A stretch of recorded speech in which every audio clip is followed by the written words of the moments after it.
What's up, guys? Welcome back to another video. Today we're going to be going through what I played for Washed in my POV video that I did where I strap a GoPro to my head. I get a lot of questions about some little riffs and things that I add to the songs that I play. So I figured I would watch the video back and actually break down some of these parts for you. Again, I like to do tutorials for all of these songs. This is a tutorial of the way that I played it. So when I do tutorials, and you can find that other tutorial of like the actual parts and they're all tabbed out in every key, you can just go to the channel and I already have it done and recorded. So the PDFs are ready.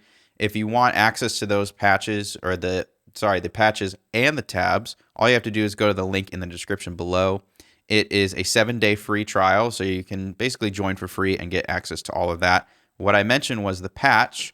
There is a patch for this as well for the Helix, Line 6, HX Stomp, Podgo, and HX Effects.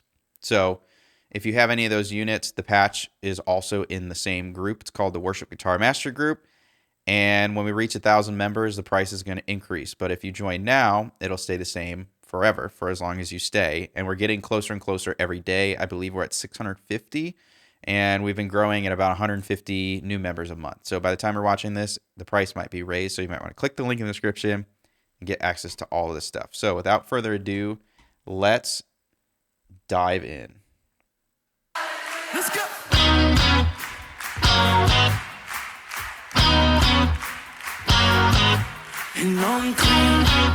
Okay, so that intro it's in the tutorial, but one thing that I wanted to break down too is I like playing it in this position because of that open B string.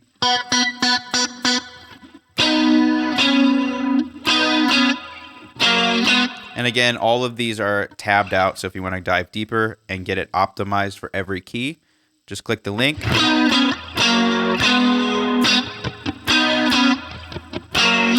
But that's why I'm playing it that way, because I like that open B string, that tension, because this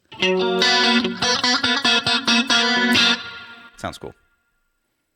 Sun was stained on me, and shame was running deep. The love was spilled on Calvary. Oh, hallelujah, I'm clean. One of the things too, before we get into it, there are a lot of different layers to these songs, a lot of different tracks. And when I play these POVs, I pretend like I'm the only electric guitar player on stage, which 95% of the time I am.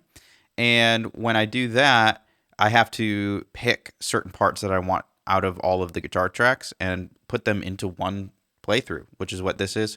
So hopefully some of this gives you some ideas of how you can mix and match these guitar parts.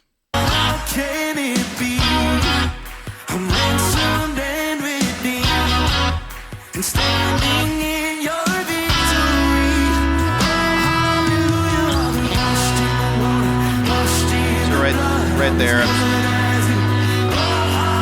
right there, I'm switching to chords there. Again, because I like that open B string, and this is how I like to play it.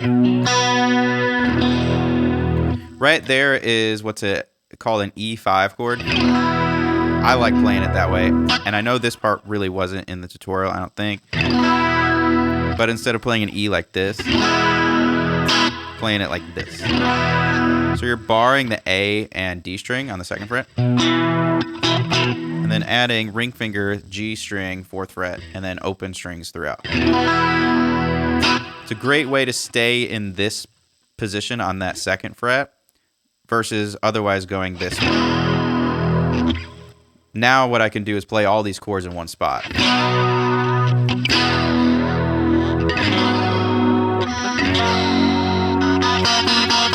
So that was a G minor 7. And then F sharp, where I'm not playing a full bar. I'm playing it where my first finger is off the fretboard a little bit so that that open B string can ring out.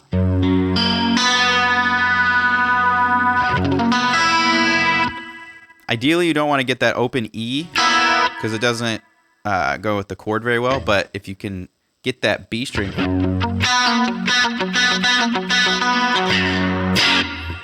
like this chord.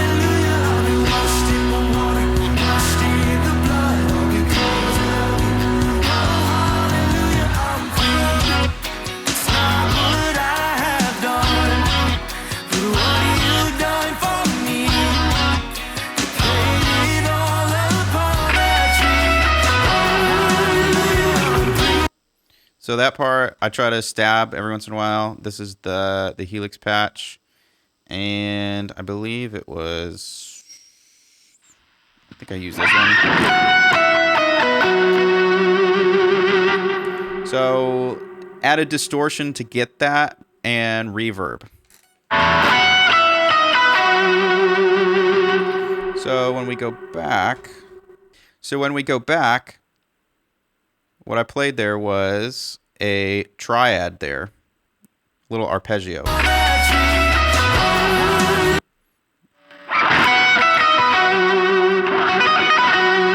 Starting on that 5 of that chord, so that's the 14th fret. And if you notice, that's an arpeggio of a D shape.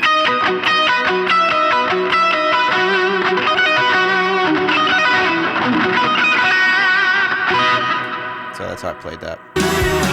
That's actually in the song.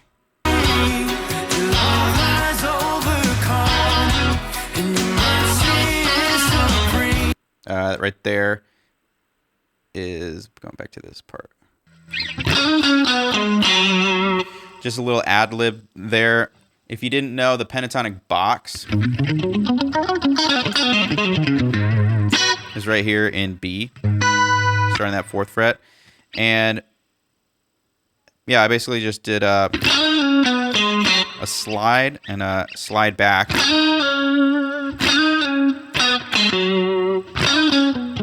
So it's starting on that G string 6th fret. So it's tough because you gotta fit that in. So we got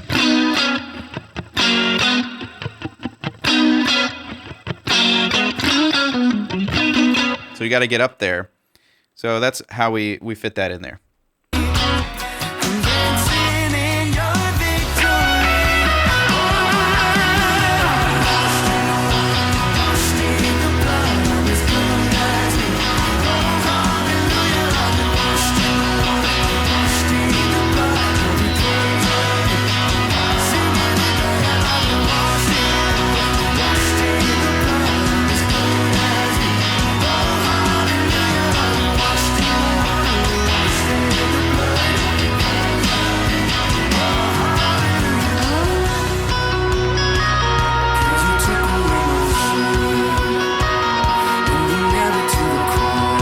So this is a part of the actual song, and if you, like I said, if you want the tabs, they're all tabbed out. You got me running out the grave.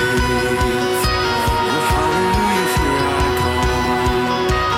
'Cause you took away my shame. When you headed to the cross, you got me running out the grave. Hallelujah, oh, you took it away. Oh, you took away my shame.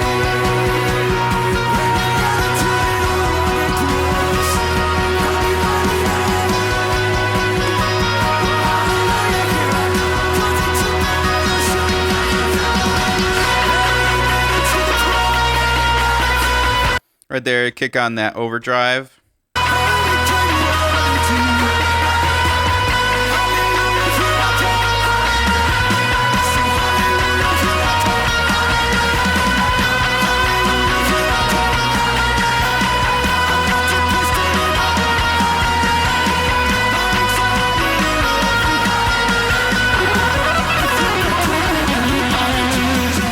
Great.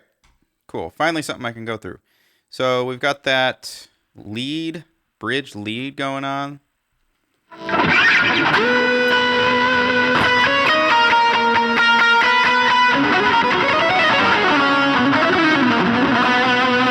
So let's first figure out, let me watch that back one more time.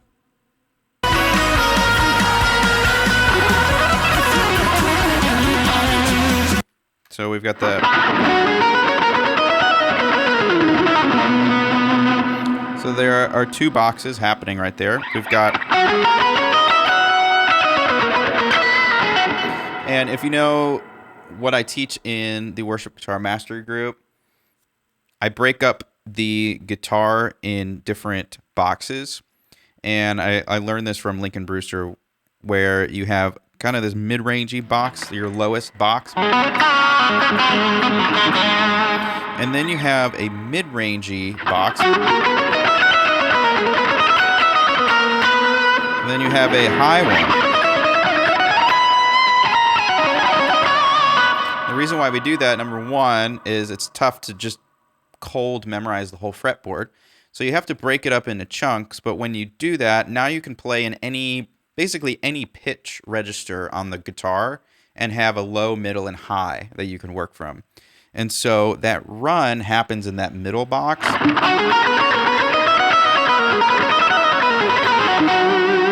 So it goes 11, 13, G string, 11, 12, 14, 11, 12, 14 on the top two string.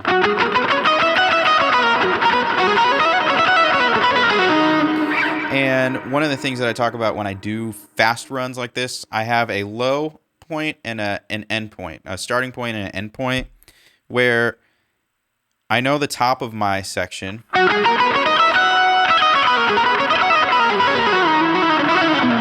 And when you do runs like this, usually you're going through the scale, and the middle notes don't matter as much, as long as they're the right notes in the scale. They don't matter as much. It matters where you end, because if you can end your run confidently, it communicates that you are confident at what you're doing, and you don't get stuck somewhere on a note that doesn't fit with the downbeat and the chord progression. So with that in mind, my starting point was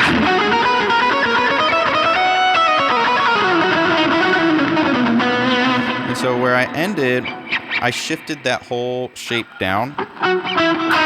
So we've got 8, 9, 11 on the G string. And then the same frets for the D string.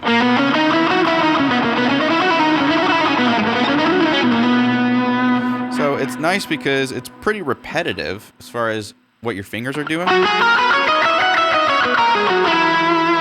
That's where you would slide down. So you want to get your first finger down to that 8th fret. And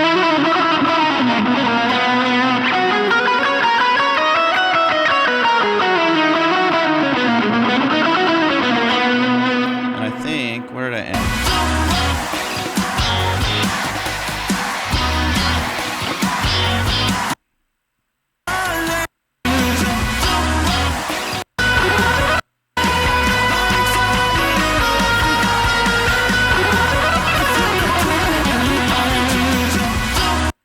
So I decided to just end on that 1, which would be the safe option, any on the B. And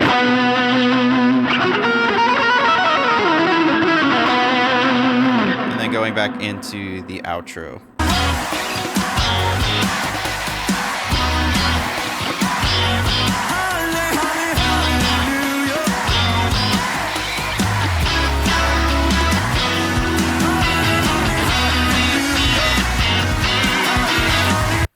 So started just breaking out a little bit. You'll hear that I switched to the neck pickup.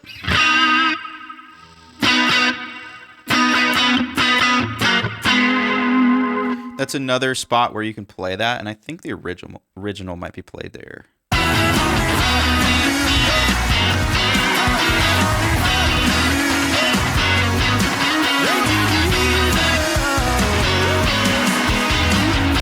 Okay, so we go.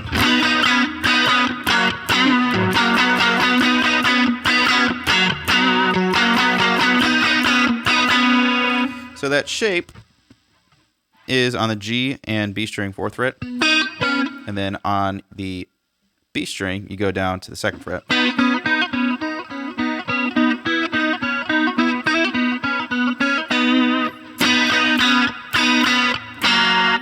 And then this is just the middle part of your F sharp that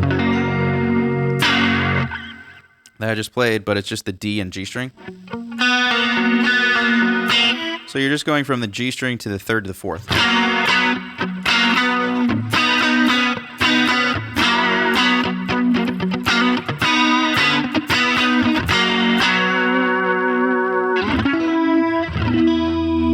And you'll notice that I played that. So I recommend that you try it out.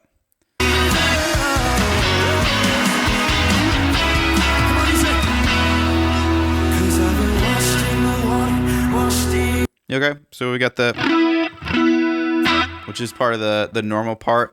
One thing to note about a song like this, you might realize that it's very different than a normal contemporary worship song.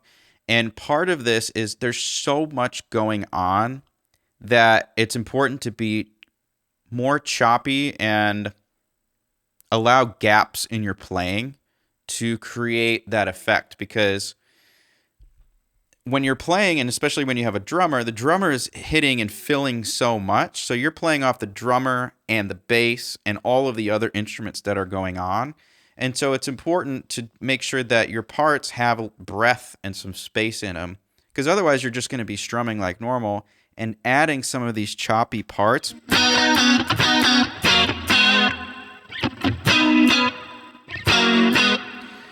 just allowing that space allows the drummer and everybody else to kind of fill in the rest of those gaps. Otherwise, you're just all playing at the same time.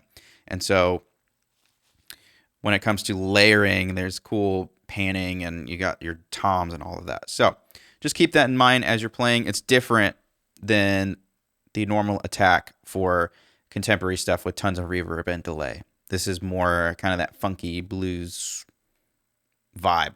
So appreciate you guys for watching this video. If you want the tutorial, all I have to do is go to my YouTube channel and look at the tutorial, and it comes with the tabs if you click the link in the description, and if you want the patches, all of that is in there. So hope to see you over there. Thanks for watching. We'll see you in the next video.